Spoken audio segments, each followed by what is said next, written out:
The photograph you're looking at is the only known image of Dr. Adrian Hale before he vanished. Behind him hangs a sketch.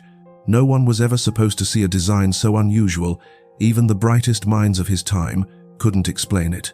The board was found untouched, his desk still warm, as if he'd simply stepped out for air and never returned. Some say the sketch was a blueprint. Others call it a warning. Whatever it was enough to silence him. The story of Dr. Adrian Hale begins long before that photograph was ever taken. Winter, 1907, New Hampshire. In a world still warming to the electric age, most men of science were busy perfecting the known. Hale, however, was chasing the unwritten. He'd earned his doctorate from a modest but respected college in Kent, England. His former colleague described him as the kind of man who heard the universe whisper when everyone else demanded it to speak.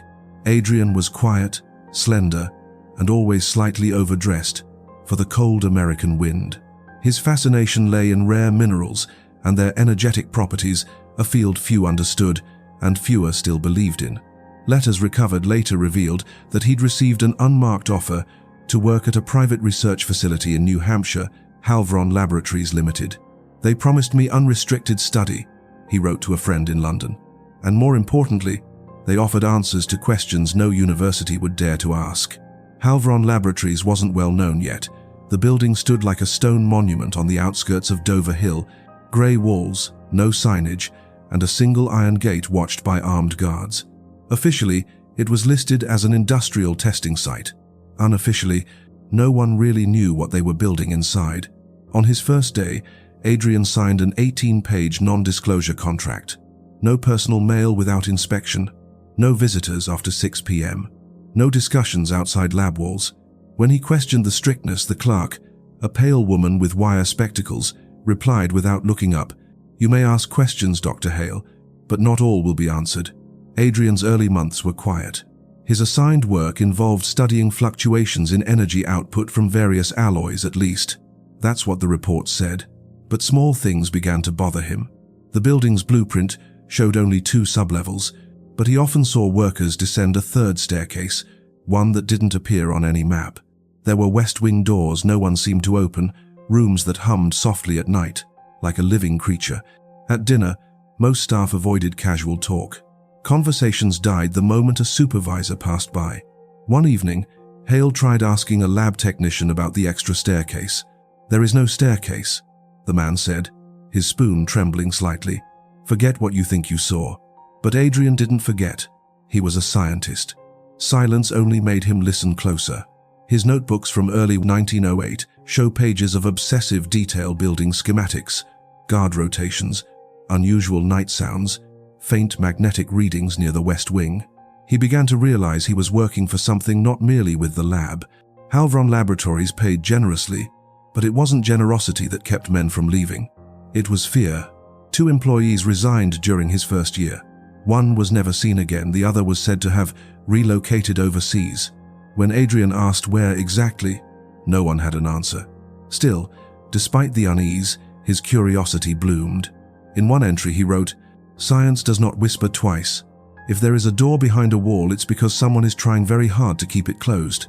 On the 14th of March, 1908, he was summoned to an internal briefing in a windowless conference room. Around the table sat 5 men in identical black coats. They didn't introduce themselves. One slid a folder toward him, stamped on its cover in red, "Project Morholt." The lead man spoke softly, almost like a priest at confession. "Your previous work on voltaic resonance qualifies you for extended clearance," he said. "You will observe, you will document, and above all, you will remain silent." That night, as snow blanketed Dover Hill, Adrian returned to his boarding house. He didn't light the fire. He just sat there in the dark, the folder heavy on his knees. It contained a single sketch, a circular frame, complex nodes, and notations in an unfamiliar hand. Beneath it, a phrase etched in pencil, "It breathes beneath the floor." The next day, Halvron's guards began following him even outside lab grounds. The woman at the front desk started logging his time of arrival to the minute. His world was slowly tightening, like the turning of a key in a locked door. Dr. Adrian Hale had no way of knowing then, but every question he asked from that point forward would be one step closer to the night he disappeared. Every discovery, he once told a student years earlier, comes with a price. The only choice is whether you're willing to pay it. And for him, the price had just begun. Spring 1908. The air around Dover Hill had grown thick, not with smoke or storm, but with a quiet tension that clung to the edges of Halvron laboratories, like frost to glass. Dr. Adrian Hale could feel it in the way conversations stopped when he entered a room, in the way the lamps flickered slightly longer near the west wing, and in the way his own reflection in the hallway mirrors seemed to be watching him back. In the weeks following that first encounter with Project Morholt, the atmosphere around him shifted. His clearance badge had changed subtly. Where once it allowed access to the first and second sublevels, it now flashed green at a third door he had never seen open before. A guard with a blank expression nodded him through without a word. The staircase beneath that door smelled of old concrete and cold iron. It wasn't on any of the blueprints. Hale counted 42 steps down into the earth before reaching a landing. The lighting was dim yellow bulbs strung along the walls like nervous veins. A narrow corridor led to what the brass plate on the wall called simply Wing C. Inside, the world changed. This was not like the upper laboratories. Gone were the polished workstations and sterilized benches. Wing C was raw, damp stone walls, dripping pipes, and thick cables that snaked along the ceiling. Strange machines, half covered in black cloth, lined the floor like sleeping beasts. None of them were labeled. None of them looked finished. A single man stood waiting at the end of the corridor. "Dr. Hale," he greeted. His voice was low, steady. "I'm Superintendent Varro. From this point forward, you will not speak of what you see here to anyone outside this wing. That includes your colleagues upstairs. Am I understood?" "Yes," Hale answered carefully. Varro led him to a steel door with a circular window at eye level. On the other side, Hale saw a chamber bathed in soft, pale light. At its center stood a metallic frame, circular and incomplete, bolted into the floor. Wires fed into its spine, like veins into a heart. Instruments surrounded it, oscilloscopes, brass gauges, strange glass tubes filled with a faint, glowing substance he'd never seen. "Project Morholt," Varro said. "You're not here to build it. You're here to understand it." "What is it?" Hale asked. Varro gave a small, almost imperceptible smile. "It's older than this laboratory." Adrian's first days in Wing C were filled with frustrating contradictions. The machine's components didn't match any known engineering of the time. Certain parts bore etchings smooth, intricate, and perfectly symmetrical, as though carved by something that understood mathematics far beyond their age. And the glowing material inside the glass tubes, it emitted a faint hum, not mechanical, not electrical, something else. But even stranger than the machine were the people around it. There were only 8 of them, none wearing standard lab coats. They worked in silence.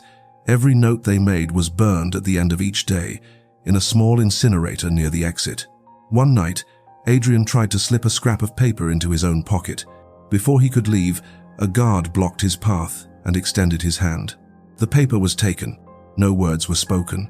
Something was happening in this place. Something the world outside would never be allowed to know. Weeks passed. Adrian's observations turned into obsession. "This isn't a construction project," he wrote in his private journal hidden beneath the floorboard of his boarding room. "This is a resurrection. They are trying to wake something up." He noticed oddities no one else dared mention. Some nights, Wing C vibrated faintly as though the earth itself was breathing. The lights would flicker, in perfect rhythm. On April 17th, he caught 2 supervisors whispering near the chamber. "It moved again," one said. "Then it's almost ready," the other replied. That same night, a technician collapsed near the glowing tubes. His hands blistered black within seconds, though the glass hadn't shattered. The incident was erased from the shift logs the next morning. Official record, absent due to illness. But what unsettled Hale most wasn't what was hidden below the laboratory. It was what began happening above. His name disappeared from the staff register in the front office. His desk plaque vanished. When he entered the main canteen, a supervisor asked coldly, "Who are you here to see?" He stared back in disbelief. "I work here, Dr. Hale." "There's no Dr. Hale in this facility," she cut him off. The words echoed like a sentence passed down. He left the canteen without finishing his meal. That night, he noticed two men in grey coats standing across the street from his boarding house, not moving, not smoking, not talking, just watching. In his journal, he scrawled, "The deeper I walk into this place, the less I exist outside of it. They are erasing me, piece by piece." The final straw came on a Thursday. As Hale entered Wing C, he noticed something new on the blackboard near the chamber, a sketch. Not his, but close enough to what he'd been drawing privately in his notes. Someone else had traced the exact same concept. At the bottom of the board, in red chalk, one sentence was written in neat, deliberate handwriting. "It does not need us to be completed." For the first time, Hale felt fear not as a scientist, but as a man. "Whatever is waiting under this laboratory," he whispered to himself, "it's not just a discovery. It's the reason they built this place, in the first place." And somewhere, in the shadows of Wing C, the machine exhaled. By late April 1908, the hum beneath Wing C had grown louder, not in sound, but in presence. The walls seemed to remember it, even when it stopped. Dr. Adrian Hale could no longer tell whether the vibration came from the machine itself or from somewhere beneath it. The element was first mentioned during a closed briefing on a rain-heavy Thursday evening. Superintendent Varro stood at the head of the table, flanked by two men Hale had never seen before. Their suits were immaculate. Their eyes never blinked at the same time. "We call it Erithon," Varro said, tapping his finger on a black and white photograph. Slid across the table. "A stable form of energy if properly contained. Catastrophic, if not." Hale studied the image. A dull metallic shard, irregular, dark like wet coal, but glowing faintly at its veins. A light that didn't reflect, only bled out slowly, as if the material itself were alive. "Where did it come from?" Hale asked. The taller of the two men answered without hesitation, "That is not your concern." Over the following weeks, Adrian was given direct access to the Erithon containment chamber. It was no larger than a small furnace room, copper shielding on all sides, glass panes thick as a man's wrist. At its center floated a single shard of the element, suspended in a ring of magnetic coils. When he stepped inside for the first time, his teeth ached. Not from fear, from pressure. His instruments recorded things they shouldn't have: voltage without source, temperature fluctuations that followed no physical law. When exposed to light, the shard pulsed not randomly, but in precise, rhythmic intervals, like a heartbeat. "It responds," he whispered to himself. "It listens." But nothing frightened Adrian more than what Erithon did to people. One night, a technician leaned too close to the containment ring. Within seconds, his pupils dilated to black, and he screamed a single phrase over and over. "It's not supposed to be awake. It's not supposed to be awake." They carried him out. By morning, his name was removed from all lab records. When Hale asked about him, Varro's reply was flat. There was no technician by that name. It was the same erasure that had begun swallowing Hale himself. Driven by both fear and wonder, Adrian began conducting unauthorized tests. Late at night, after the guards' rounds, he smuggled in a voltmeter and a cracked notebook. Erithon reacted differently when exposed to sound. Certain frequencies caused the shard to vibrate, not mechanically, but as if the air around it bent. When he whispered near the containment ring, it pulsed back. 3 times. Hale froze. "You hear me?" He stepped back, heart pounding. The hum beneath Wing C deepened, as if the laboratory itself were answering. One evening, while cataloging readings, Hale found a sealed envelope under his desk blotter. No sender. Inside a single line written in black ink, "Do not bring it to resonance. It remembers." There was no signature. The warning came too late. The following night, during a routine calibration, the Erithon shard reacted to the oscillation coils without any input. All dials went to 0. Lights flickered and died. For 5 long seconds, the shard hovered weightless and silent. Then, a low-tone, deep bone humming rolled through Wing C. The steel floor trembled. One of the gauges cracked. Varro rushed in, shouting, "Shut it down!" But nothing was running. The shard was powering itself.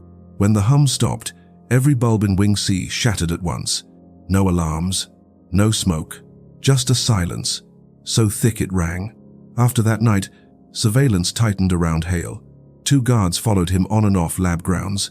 Every letter he sent to England returned unopened, sealed, with a red wax stamp, undeliverable. He confronted Varro in the corridor. "What is this thing?" he demanded. "Where did you find it?" Varro's reply was chillingly calm.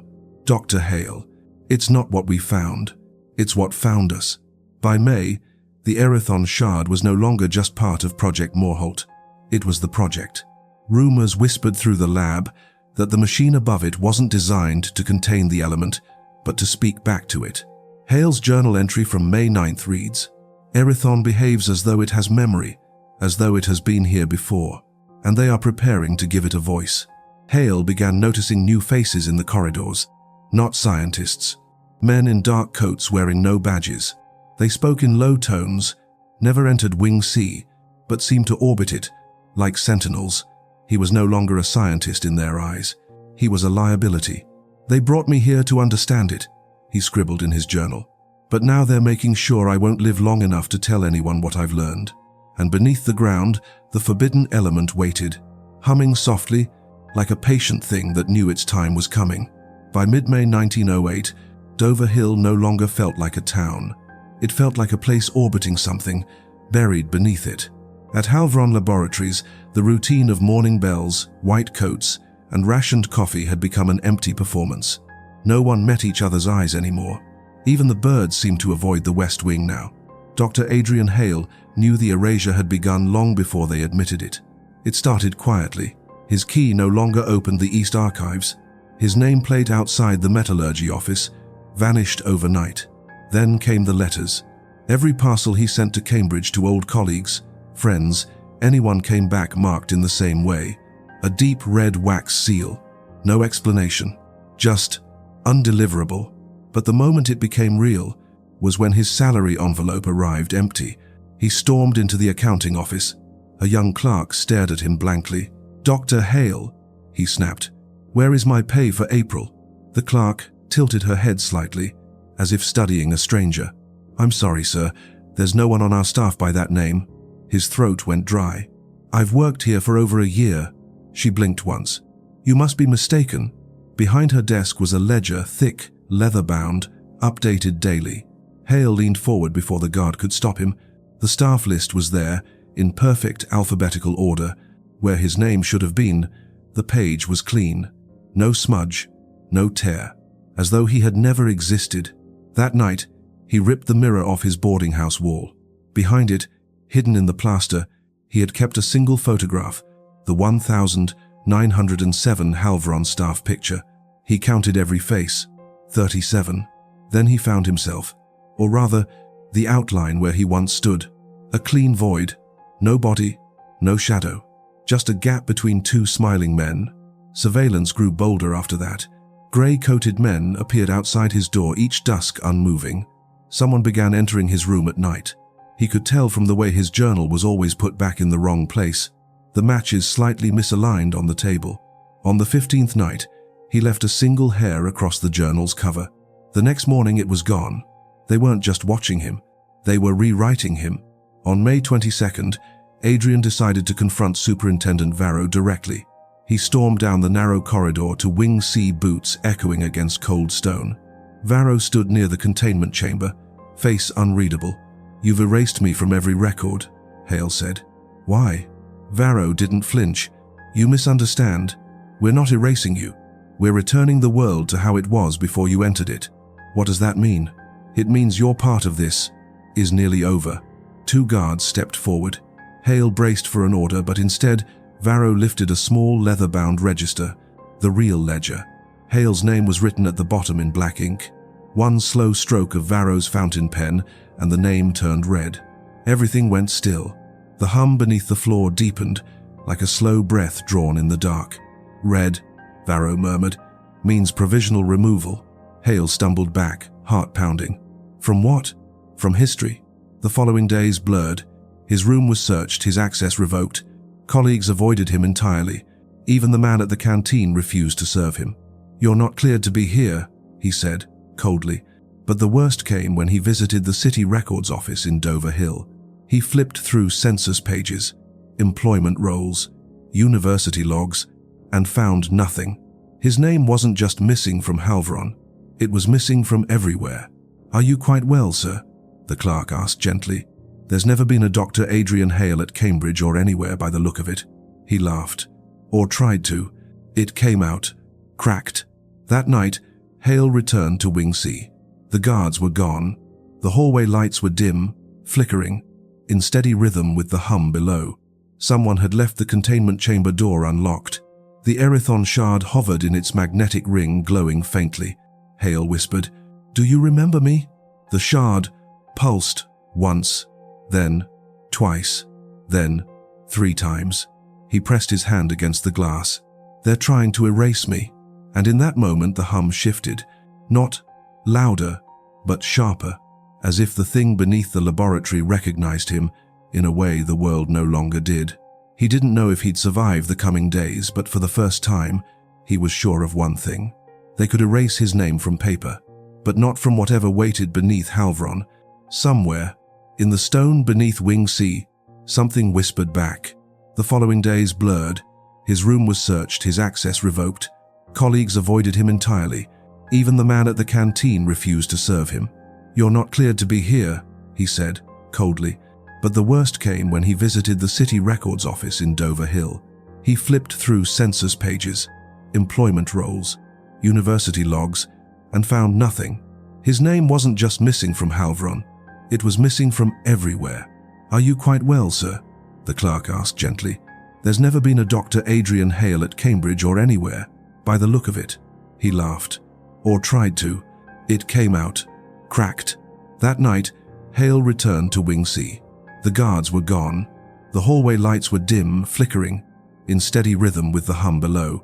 Someone had left the containment chamber door unlocked. The Erithon shard hovered in its magnetic ring, glowing faintly. Hale whispered, "Do you remember me?" The shard pulsed once, then twice, then 3 times. He pressed his hand against the glass. "They're trying to erase me." And in that moment the hum shifted, not louder, but sharper, as if the thing beneath the laboratory recognized him, in a way the world no longer did. He didn't know if he'd survive the coming days, but for the first time, he was sure of one thing. They could erase his name from paper, but not from whatever waited beneath Halvron. Somewhere, in the stone beneath Wing C, something whispered back. June 1st, 1908. The rain hadn't stopped for 3 days. Dover Hill's streets were nearly empty, save for the men in grey who no longer bothered to hide their presence. Halvron Laboratories stood like a dark tooth on the horizon, its chimneys unlit, its windows black. Dr. Adrian Hale had spent the last 48 hours hiding in the old boiler tunnels beneath the boarding houses. His journal now contained only one purpose, a record that someone would read, even if he never existed to sign it. Every hour, more of his life disappeared. His key to the boarding house no longer turned the lock. His photograph in the post office archive showed a stranger. The journal itself had begun losing ink. Pages he'd written weeks ago now appeared blank, but the memory of Erithon remained sharp. He returned to Wing C through the service hatch beneath the hill. The air was heavy with the smell of ozone and iron. Inside, the chamber was stripped bare of technicians. Every machine was running, 2, on automatic loops. The Erithon shard hovered calmly, no hum now, just a quiet, rhythmic pulse. A typewriter sat on a steel desk beside it, its carriage frozen mid-sentence. Hale noticed the ribbon was still wet with ink. One sheet lay rolled inside. It read, "Resonance alignment in 3 hours, 14 minutes and 7 seconds. Containment, passive, activation, automatic." Hale checked the clock, less than 3 hours. He opened a maintenance hatch beneath the ring structure. What he saw wasn't mystical, it was worse. Dozens of magnetic coils, relay banks, signal amplifiers, all feeding power to a transmitter array the size of a train car. Stenciled on the main panel in black paint were 4 words, Morholt Transmission Array. The machine wasn't built to harness Erithon, it was built to broadcast it. And, whatever it was broadcasting, had already been scheduled. Hale's hands shook as he flipped through the manuals shoved in a side drawer. Most pages were redacted, but one phrase appeared over and over. Signal normalization requires anchor removal. He didn't need anyone to explain it. The anchor was him. At 2:17 in the morning, footsteps echoed in the corridor. Varro entered alone, rain dripping from his overcoat. "You shouldn't be here," he said quietly. "They're going to use it," Hale replied. "The shard isn't a power source. It's a carrier. You're not containing anything, you're sending it." Varro's expression didn't change. "Exactly. To where?" "Everywhere." They faced each other in the pale glow of the containment ring. "You brought me here to study it," Hale said, voice trembling. "But it was never about understanding." "No," Varro said. "It was about removing.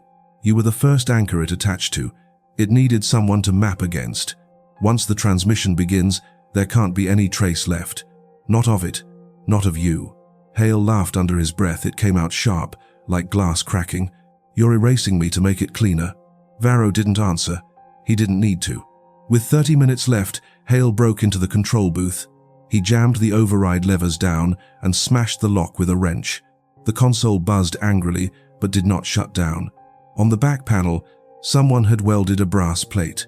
Failsafe. External only. They had made sure no one inside could stop it. But Hale could change something else. He tore out the comm wires linking the main transmitter to the external network. If he couldn't stop the transmission, he could at least redirect it. And there was one receiver in the world still tied to his name, the University Archive at Cambridge. With seconds to spare, the laboratory roared to life. The shard brightened, not supernatural, but with the clean white of overdriven current. The room vibrated as the coils spat blue sparks. Varro shouted from the corridor, "Hale, don't." The transmission began. Light filled the chamber, hard and surgical. The machine screamed. Hale threw the main relay, forcing the signal down the cut wire. And then, silence. When the light died, Hale was still standing. Varro was gone. The guards never came. The shard, once pulsing, hung still and black. He stumbled to the console.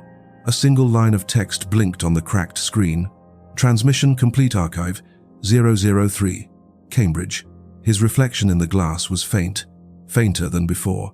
June 6, 1908. A clerk at Cambridge University opened an unmarked envelope containing a single metal reel. The recording within was degraded, whispering, full of static. A voice, halting and strained, spoke through the hiss. "This is Dr. Adrian Hale.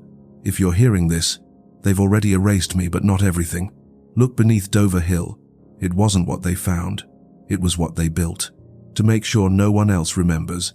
The tape ended with 3 faint pulses, and after that, no record of Adrian Hale was ever found.